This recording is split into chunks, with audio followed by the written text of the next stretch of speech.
Social media వేదికలోనూ స్వేచ్ఛగా మాట్లాడకూడదా? Media సమావేశంలో RPS వ్యవస్థాపకుడు పోతుల నాగరాజు. అనంతపురం జిల్లా కేంద్రంలో ఆర్పీఎస్ వ్యవస్థాపక అధ్యక్షుడు పోతుల నాగరాజు మీడియా సమావేశం ఏర్పాటు చేయడం జరిగింది.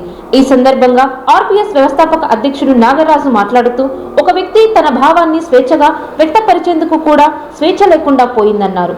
చిత్తూరు జిల్లాలో ఇన్కమ్ ట్యాక్స్ డిపార్ట్మెంట్లో పనిచేస్తున్న సుభాష్ అనే వ్యక్తి సోషల్ మీడియా వేదికగా తన అభిప్రాయమైన అమరావతిలో రాజధాని నిర్మాణం సరైంది కాదని, ఈ ప్రాంతం జలమయం అవుతుందని తన అభిప్రాయాన్ని ఫేస్బుక్ లో పెడితే ఇన్కమ్ ట్యాక్స్ ఉన్నత స్థాయి అధికారైన సుభాష్ ప్రభుత్వ ఉద్యోగిని రాష్ట్ర ప్రభుత్వం ఏ విధంగా సస్పెండ్ చేస్తుందన్నారు. రాష్ట్రంలో ఒక వ్యక్తి తన భావాలను స్వేచ్ఛగా సోషల్ మీడియాలో కూడా ప్రకటించకూడదా? ఇదెక్కడి న్యాయమని చిత్తూరు జిల్లాలో సోషల్ మీడియాలో పోస్ట్ పెట్టినందుకు సుభాష్ అనే వ్యక్తిని సస్పెండ్ చేసినందుకు ఆర్పీఎస్ వ్యవస్థాపక అధ్యక్షుడు పోతుల నాగరాజు రాష్ట్ర ప్రభుత్వాన్ని విమర్శించడం జరిగింది. రాష్ట్రంలో ప్రజాస్వామ్య పరిపాలన కొనసాగుతోందా? ప్రభుత్వ ఉద్యోగుల్ని భయపెట్టేటువంటి కుట్రకు ప్రభుత్వమే శ్రీకారం చుట్టే పామే తన పిల్లల్ని తన గుడ్లను మింగిన చందంగా ఈరోజు రాష్ట్రంలో పరిపాలన జరుగుతూ ఉంది.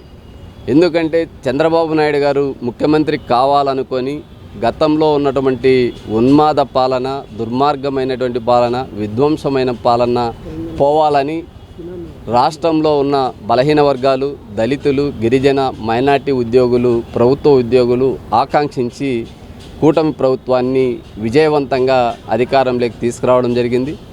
కానీ ఇదే ప్రభుత్వం ఈరోజు ఒక బలహీన వర్గాలకు చెందినటువంటి గెజిటెడ్ స్థాయి అధికారి, ట్యాక్స్ డిపార్ట్మెంట్కి సంబంధించినటువంటి వ్యక్తిని, వాణిజ్య పన్నుల శాఖలో తిరుపతిలో పనిచేస్తున్నటువంటి అసిస్టెంట్ కమిషనర్ హోదా ఒక బలహీన వర్గాలకు చెందినటువంటి వ్యక్తి నీతి నిజాయితీగా ఆ స్థాయికి వెళ్ళడం అనేటువంటిది రాష్ట్రంలో ఒక చరిత్ర.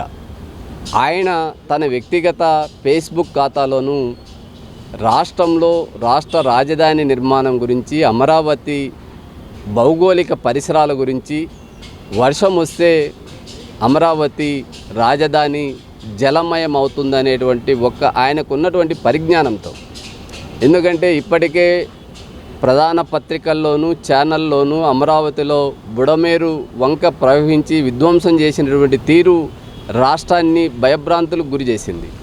అలాంటి సంఘటనలు జరుపుకోకుండా భవిష్యత్తులో ఒక మంచి రాజధాని ఆంధ్రప్రదేశ్ ప్రజలకి భౌగోళికంగా ఎలాంటి విపత్తులు లేకోకుండా, ఎలాంటి నష్టం జరుపుకోకుండా రాష్ట్ర అభివృద్ధి కోసం ఉపయోగపడే రాజధాని కావాలని ఒక అధికారిగా ఆయనకున్నటువంటి పరిజ్ఞానంతో తన ఫేస్బుక్ ఖాతాలో పోస్ట్ చేయడం అనేటువంటిది ఈరోజు ఉన్నటువంటి పాలకులు దాన్ని నేరంగా భావించి ఒక బలహీన వర్గాలకు చెందినటువంటి గెజిటెడ్ ఆఫీసర్ని సస్పెండ్ చేయడం అనేది రిజర్వేషన్ల పరిరక్షణ సమితి తీవ్రంగా వ్యతిరేకిస్తుంది. ఇది రాష్ట్ర ప్రభుత్వానికి మంచిది కాదు. ఎందుకంటే ఈరోజు సుభాష్ అనే ఒక వ్యక్తి గెజిటెడ్ ఆఫీసర్గా ఆయన్ని మీరు సస్పెండ్ చేయొచ్చు, కానీ రాష్ట్రంలో ఉన్నటువంటి 76% బలహీన వర్గాలు, దళితులు, గిరిజనులు, మైనార్టీ ప్రభుత్వ ఉద్యోగులతో పాటు ఆ సామాజిక వర్గాలకు చెందినటువంటి బాధను కూడా మీరు అర్థం చేసుకోవాలా?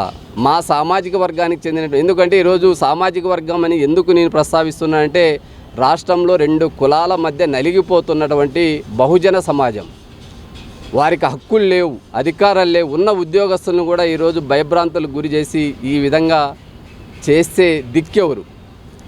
నిజంగా చంద్రబాబు నాయుడు గారికి దమ్ముంటే, ముఖ్యమంత్రిగా ఆయనకున్నటువంటి విచక్షణ అధికారాలను ఉపయోగించి మీకు ప్రతిపక్ష పార్టీ అధినేత కావచ్చు, ప్రతిపక్ష పార్టీ ఆధీనంలో నడుస్తున్నటువంటి సాక్షి పత్రికను బ్యాన్ చేసే దమ్ము మీకుందా?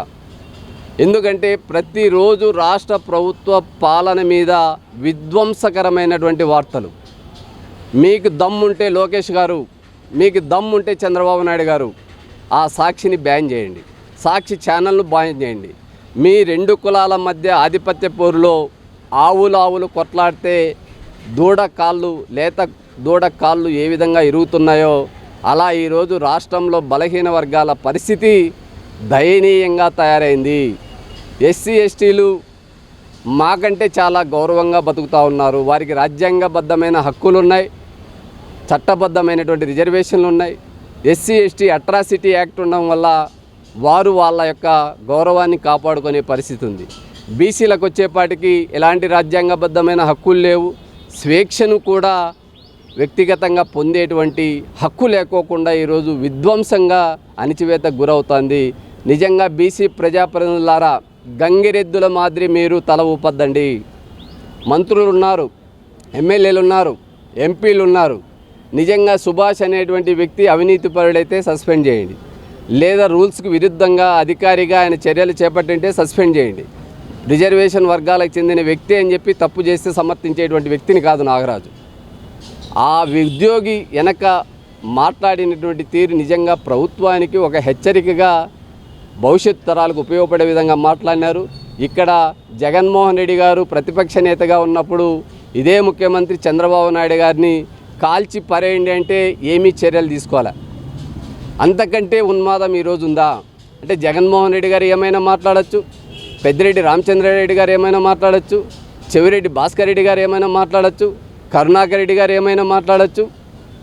ఒక సుభాష్ అనేటువంటి వ్యక్తి ప్రభుత్వ ఉద్యోగి అయినంత మాత్రాన బహిరంగంగా ఎక్కడైనా మీడియాలో ప్రభుత్వాన్ని విమర్శించాడా, లేదా బహిరంగ సభల్లో ఎక్కడైనా మీ ప్రభుత్వ పనితీరుపైన విమర్శించాడా? ఇది మా స్వేచ్ఛను బలహీన వర్గాల మీద కత్తి పెట్టి బెదిరించేటువంటి ధోరణి మానుకోకపోతే చంద్రబాబు నాయుడు గారు, ఇవే మీ పార్టీకి చివరి ఎన్నికలు. బలహీన వర్గాల్ని అడ్డు పెట్టుకొని మీ పార్టీ అధికారంలోకి వస్తూ ఉన్నారు. మమ్మల్ని అభివృద్ధి చేయండి, మా స్వేచ్ఛను మా గౌరవాన్ని కాపాడండి. మీరు నిజంగా సుభాష్ చంద్రబోస్ అనేటువంటి వ్యక్తి తప్పు చేసింటే ఆయన తరపున క్షమాపణ చెప్పడానికి కూడా మేము సిద్ధంగా ఉన్నాం. కానీ మీకు నిజంగా సోషల్ మీడియా ప్లాట్ఫారం అనేటువంటిది లేకపోతే మాకు ఆ స్వేచ్ఛను కూడా హరించి వేసే పరిస్థితి ఉంది. లేదు సోషల్ మీడియా ప్రమాదం అంటే బ్యాన్ చేయండి, ఫేస్బుక్ను బ్యాన్ చేయండి, ట్విట్టర్ను బ్యాన్ చేయండి, ఇన్స్టాని బ్యాన్ చేయండి, వాట్సాప్ని బ్యాన్ చేయండి, ఈరోజు యూట్యూబ్ని బ్యాన్ చేయండి. ఆంధ్రప్రదేశ్లో ఎలాంటి సోషల్ మీడియా ప్లాట్ఫామ్స్ అనేటువంటి లేకపోతే మేము మాట్లాడే అవకాశం ఉండదు. ఒకవైపు దొంగలు రాష్ట్రాన్ని కొల్లగొడుతూ మిమ్మల్ని 12 సంవత్సరాలు అవుతుంది ఎవరు రాజధాని నిర్మించొద్దన్నారు. ఇప్పటికైనా రాజధాని చేయకుండా ప్రజలకు చేసింది ఆ పాపం మీది కాదా, జగన్మోహన్ రెడ్డిది కాదా? రాజధాని పేరుతో వేల కోట్ల రూపాయలు కొల్లగొడుతుంది మీరు కాదా, జగన్మోహన్ రెడ్డి కాదా? రాష్ట్ర ప్రజల్ని కొల్లగొడుతూ రాష్ట్రాన్ని విధ్వంసం చేస్తూ నిజాయితీగా ప్రశ్నించిన నిజాయితీ అధికారి మీద, బలహీన వర్గాల అధికారి మీద చర్యలు తీసుకోవడం అనేటువంటిది మీ చేతగానితనం.